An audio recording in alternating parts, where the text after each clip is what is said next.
Abituriyentlərin elektron qeydiyyatı necə həyata keçirilir?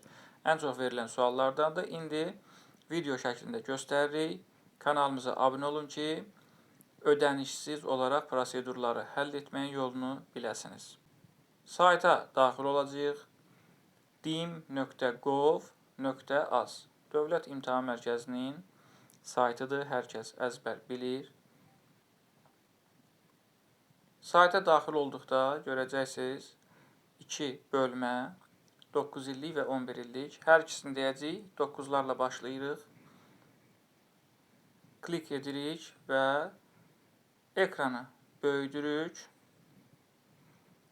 Orada çəhrayı rəngdə e-kabinet.dim.gov.az var. Ora daxil olursunuz. Daha sonra qeydiyyat üzərinə tıklayırsınız. Sizdən şəxsiyyət vəsiqəsinin məlumatlarını istəyəcək. Daxil edirsiniz və şəxsi kabineti yarat üzərinə tıklayırsınız. 11-lərə keçid alırıq. Bakalavriat və kollec. Yəni həm kollecə, həm də universitetə qəbul üçün sarı rəngdə qeyd olunub. Tıklayırsınız ora. Səhifə açılır.